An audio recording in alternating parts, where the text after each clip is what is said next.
Hey everyone. Hope everyone's doing well back home. Feels weird to kind of say that though. Today I got 3 reports to share with you. The first 2 show the 9th straight month of declining travel to the United States, and some feedback from some fellow Canadians on whether or not they're even considering a trip to the United States right now. I know all the focus is on the US shutdown, or well, it's opening up again, I guess, and now the Epstein files. But that doesn't mean our Canadian boycott of everything United States has slowed down. My goal is to make sure that everyone stays up to date on this, because it does matter and the impact is still growing. I also have a report that many of you sent me about a liquor brand moving north of the border to try to bypass the current tariff issues and also having their products pulled from the US shelves. So I thank everyone who sent this to me on email and Blue Sky. Today's backdrop comes from Lorelei, who sent this photo from Regina Beach, Saskatchewan. I know someone in the past mentioned that they didn't have enough photos from Saskatchewan.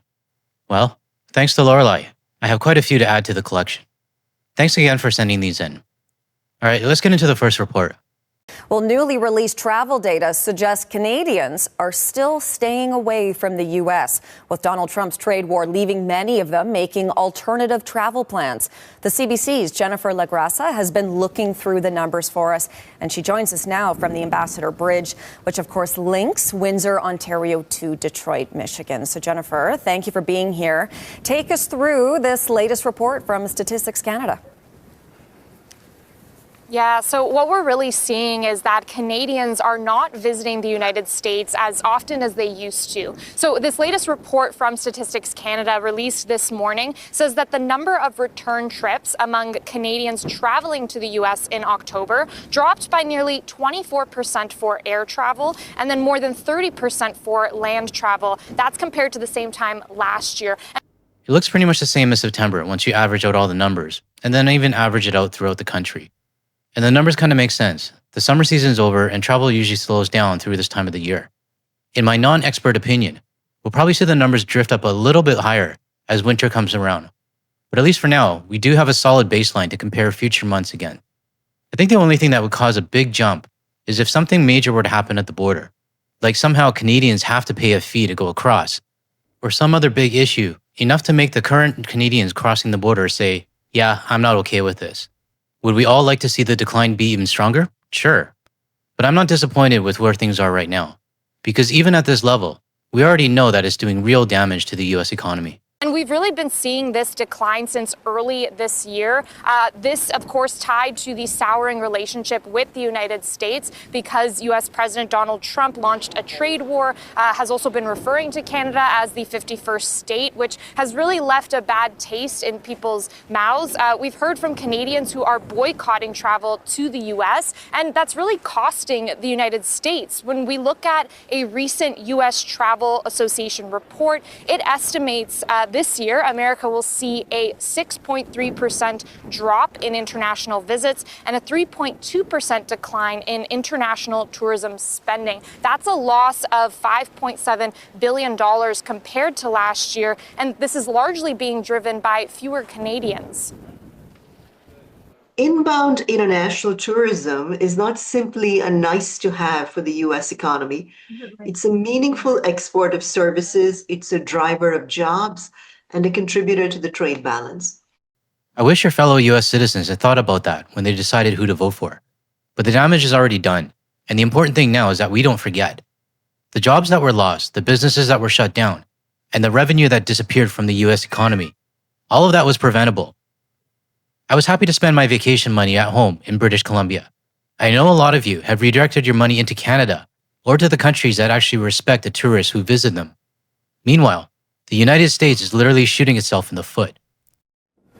So as we were just hearing there, with losses potentially in the billions for the U.S. tourism industry, how are businesses south of the border that rely on Canadian tourists, how are they managing?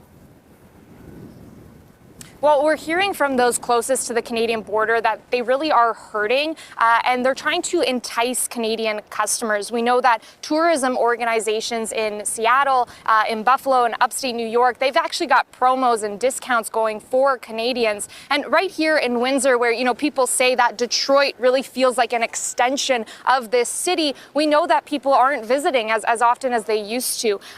Entice us, give us a discount, give us a promo. We're all tired of hearing that. But to play devil's advocate for a second, What else can these businesses realistically do right now? In almost all of my border town videos that I've made, I said the same thing. These businesses should rally together and push back against their own government. Point that energy at Washington, D.C., not Canada. Fight for their country, not for our money. And I would love to see that happen. I might even have a bit more empathy for them if I saw a small sign of that, but we're not seeing it. I've had to accept that the US is money-driven, especially the businesses. And yes, I understand businesses are watching their livelihoods disappear. But the discount codes, promo codes, deals, those might work for people inside the US. But for me, you could offer me a free flight, a free hotel, all expenses paid, and it still wouldn't even make me think about going. It would be an automatic no. One restaurant in Detroit was saying that the lack of Canadian visitors is hurting their bottom line. Absolutely, you do see a loss, but and hopefully they come back, and that's our goal is to get everyone back and let everybody know that they're welcome here. Now, experts do expect travel to bounce back to the U.S. next year. That's because they're hosting the FIFA World Cup. It's also the 250th anniversary of U.S. independence. But really, time will tell if those events are enough to give Canadians a change of heart.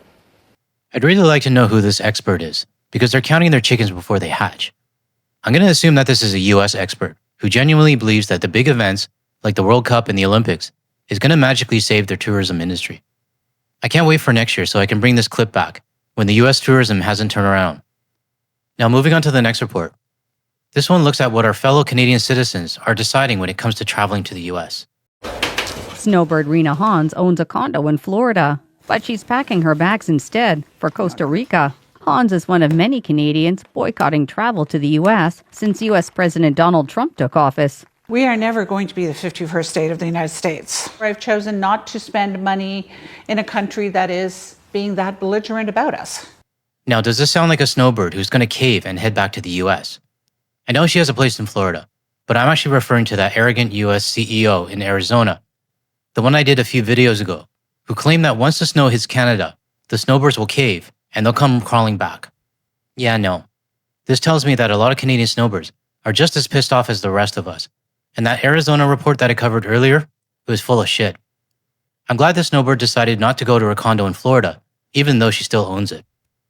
Or to us. In October, the number of return trips Canadians made to the U.S. plummeted by 24% for air travel and by 30% for land travel compared to last year. We're just kind of staying put, staying in Canada. It's going to be a while before we ever decide to do anything in the U.S. Their ideas need to change. Now, a new U.S. Travel Association report has tallied the cost. It forecasts a more than 3% decline in international tourism spending for 2025, a close to $6 billion loss compared to 2024. Now, this is about the same number that the previous report mentioned, and it's coming from the U.S. Travel Association. That number feels a little bit low to me. Weren't the last estimates we saw somewhere around $12 billion, and then it jumped to $29 billion? My guess is that the real number is being downplayed, or they've left out a lot of areas that should be included. The main culprit, says the report, fewer Canadian visitors. The tourism sector is labor intensive and it's a big employer in many states, and the decline threatens thousands of jobs. Several U.S. tourist destinations are already feeling it, including Kalispell, Montana, a skiing destination close to Alberta. Canadian tourism spending here has dropped by almost 40% this year. We just want to reconnect with our Canadian neighbors. To try to do that, Kalispell has launched a welcome pass, where local businesses are offering Canadians deals. Our welcome mat is out, and when you are ready to travel here, we'd love to see you. And as a token of appreciation, we're providing some discounts that you can take advantage of. Discounts. I already know what my viewers think about this. 10 months into all of this, it's becoming comedic that they think the discounts like this are still going to work. But hey, keep doing the wrong things over and over and over, and the outcome is never going to change. The U.S. Travel Association predicts a rebound in international tourism next year. We are FIFA, as it hosts many FIFA World Cup games. But some Canadians, including Hans, say they won't return to the U.S. while Trump is still in office. And for many of us, it may be never again. I'm actually really glad this report included feedback from everyday citizens who are against going to the United States. Lately, all we've been seeing are people who are still fine with going, and it feels like the media is cherry-picking only showing the voices who say they're okay with traveling to the United States. I'm looking at you, CTV. Now, this next report was sent in by a lot of you. A US liquor company has decided to move their production north of the border, which is exactly the opposite of what Trump wanted, isn't it? An American liquor company is moving shop to Montreal. The owner of Sourpuss is moving production to Station 22 Distillery, which already produces and bottles dozens of types of alcohol.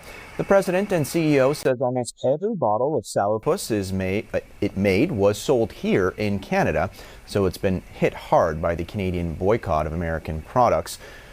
I'm shocked that almost every bottle they made was being shipped to Canada. I didn't realize Canadians drink that much of it. But regardless of that, this is one of the first businesses we've heard of that's actually trying to work around the Trump tariffs and the Canadian alcohol ban just to keep their brand alive. I'm a bit indifferent on this, because at the end of the day, it's still a US brand. But if moving production into Canada ends up creating jobs here, then I guess at least has one positive thing coming out of all of this. So it's signed a multi-year deal to move production and hopefully win back business. And as of March, when this tariff war broke out, we got pulled off the shelves in many of the provinces of Canada. And that was obviously a problem for us and one we were anxious to solve. And due to the uncertainties, we started to explore the opportunity to produce in Canada. We looked at 19 different plants where we might produce. We ended up narrowing it down to 3 and ultimately chose Station 22 in Montreal to produce our products for the Canadian market. Canadian sales of Sourpuss could resume next month. So I have to wonder, what other businesses and industries are planning to do the same thing? I suspect we're going to hear more companies starting to move their productions into other countries where tariffs aren't an issue. I'm sure more are already doing this. This is just the first one I've heard about so far. So what's my takeaway from today's video? Tourism, trade, tariffs. These have all taken a backseat to the big headlines right now. The US shutdown, the Epstein files, and the Democrats fighting themselves. But these 3 things are still happening quietly in the background. And in my opinion, they're hurting the US economy even more, and they're starting to slip under the radar. I'm very curious to see what the United States is going to look like when Trump's term finally ends. If you found this video helpful, hit the like and subscribe button to help get this message out to more people, and share it with your friends as well. And if you're still here and you want to see more of my videos, check out the ones that are showing up on your screen right now. Thanks for watching, and I'll see you in the next video.